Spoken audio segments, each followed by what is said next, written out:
साथियों नमस्कार, कैसे हैं आप सब लोग? आज एक महत्वपूर्ण टॉपिक को मैं डिस्कस करने वाला हूँ। टॉपिक जो है जुड़ा हुआ है बेल से। इस बिंदु पे रिसेंट जजमेंट है ऑनरेबल एमपी हाई कोर्ट का जिसका डेट है 6 मार्च 2026। इस मामले में जो कंसर्न आरोपी है उसके विरुद्ध एफआईआर जो है दर्ज हुई धारा 13(1)D पीसी एक्ट में, धारा 7A पीसी एक्ट में। इसके अलावा 4 लगाए गए गबन के, क्रिमिनल कॉन्स्पिरेसी के और फॉर्जरी के। And ultimately he has been arrested.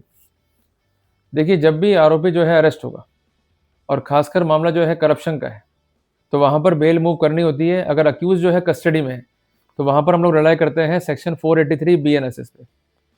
देखिए, बेसिकली बेल का प्रिंसिपल क्या है कि जो आपकी लिबर्टी कॉम्प्रोमाइज़ हुई है, जो आपको कन्फाइन किया गया कस्टडी के अंदर, उसको जो है रिवोक किया जाए और आपकी लिबर्टी को रिस्टोर किया जाए।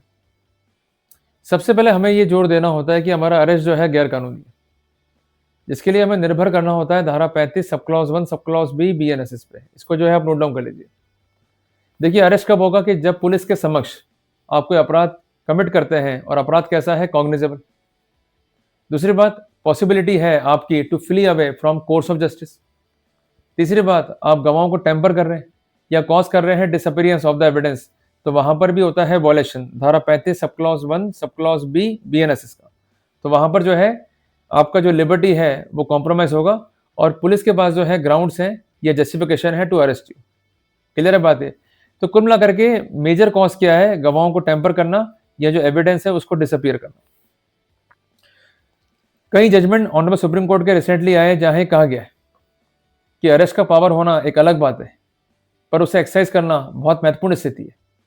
Because arrest might affect the life and liberty of the accuse and apart from that जो उसकी रेपुटेशन है उसको भी अफेक्ट कर सकता है। तो जो भी अप्रोच है रिगार्डिंग द अरेस्ट वो मैकेनिकल नहीं होनी चाहिए। अगर वो मैकेनिकल है तो जो एरिंग ऑफिसर्स हैं वो जिम्मेदार होंगे। अधिक गाइडेंस के लिए आप पढ़ सकते हैं ऑनरेबल सुप्रीम कोर्ट का जजमेंट जिसका स्पेसिफिकेशन है अर्नेश कुमार बनाम स्टेट ऑफ बिहार। क्लियर है? जजमेंट का डेट है 2 जुलाई 2014। इसके अलावा कई बार जजमेंट आए हैं ऑनरेबल सुप्रीम कोर्ट के जिसमें कहा गया the arrest should not be done in the mechanical वे। अगर अरेस्ट किया जा रहा है मैकेनिकल वे में तो ये इनलीगल है। इस तरह के अरेस्ट को कंसर्न जो मजिस्ट्रेट है उसे अप्रूव नहीं करना चाहिए। इस तरह के अरेस्ट को डिस्कार्ड करते हुए जो अक्यूज है उसे बेल मिलनी चाहिए और उसकी लिबर्टी भी पुनः रिस्टोर जो है होनी चाहिए। तो कुल मिला करके हम ये कह सकते हैं कि ऑनरेबल सुप्रीम कोर्ट का व्यू भी यही है और जो रिसेंट व्यू है एमपी हाई कोर्ट का वो भी ये कहता है कि the liberty could not be compromise in the mechanical way. पर साथियों, यह हम बात करेंगे more specifically the trend in MP regarding bail. अगर एमपी में कोई मैटर आप लड़ रहे हैं और खासकर वो मैटर जो है जुड़ा हुआ है फॉर्जरी से या चीटिंग से, तो ऐसे सिनेरियो में जो अमाउंट आपके पास में है या जो अमाउंट आपने डाइवर्ट किया है, यदि आप रेडी एंड विलिंग है टू डिपॉजिट इट, तो वहां पर चांसेस जो है ज्यादा होते हैं बिल के। और ये बेसिकली रिसर्च भी है मेरा, जहां मैंने ऑब्जर्व किया कि अगर एमपी जोन में हम अमाउंट जो है जमा करवाने को तैयार हैं बिफोर ऑनरेबल हाई कोर्ट, तो वहां पर कोर्ट जो है यूजुअली बेल को इंक्लाइन करता ही करता है। तो कुल मिला करके आपके पिटिशन में ये अवरमेंट होना चाहिए that you are ready and willing to deposit the amount so diverted और the money which you are having in position of yourself. इसके अलावा कुछ इंपॉर्टेंट ग्राउंड्स भी हैं, इसको भी जो है आप नोट डाउन कर सकते हैं। अगर अक्यूज जो है जेल में है लंबे टाइम से, तो ये भी ग्राउंड बनता है to consider the bail plea. कोई एविडेंस डायरेक्ट नहीं है तो ये भी ग्राउंड बनता है to consider the bail plea. कोई आपराधिक रिकॉर्ड नहीं है कंसर्न अक्यूज का, तो ये भी बनता है एक good ground to have the bail on record.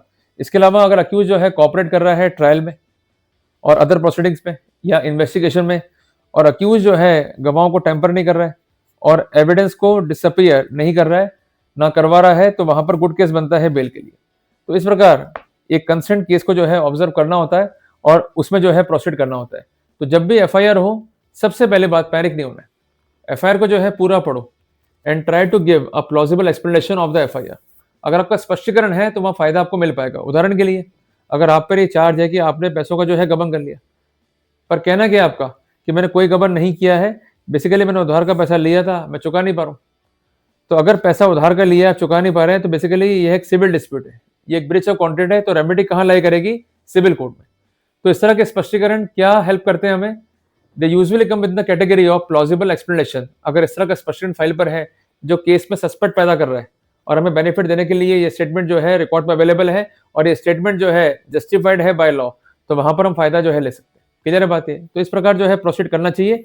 तो मैंने कुल मिला करके आपको ट्रेंड जो है क्लियर कर दिया, हाउ टू प्रोसीड। तो जब भी आप ड्राफ्टिंग करें तो ये पॉइंट जो है आवश्यक रूप से इंकॉर्पोरेट करें ताकि हमें दिक्कत ना हो। तो हमें एफआईआर को पढ़ना है, पॉइंट्स को निकालना है, कमियां क्या है उसको निकालना है, जो कंप्लाइंसेस हैं उसको देखना है, अगर कहीं भी हमें फॉल्ट दिखाई देता है उसको प्लीड करना है स्पेसिफिकली और पिन पॉइंट करना है हमारे केस को, ताकि हमें बेल जो है इफेक्टिव रूप से कंसर्न कोर्ट से मिल सके। क्लियर है बात है? तो जब भी आप प्रोसीड करें तो ये गाइडलाइंस जो है ध्यान में रखें और अकॉर्डिंगली जो है प्रोसीड करें। जल्दी मिलेंगे एक नए अध्याय के साथ में।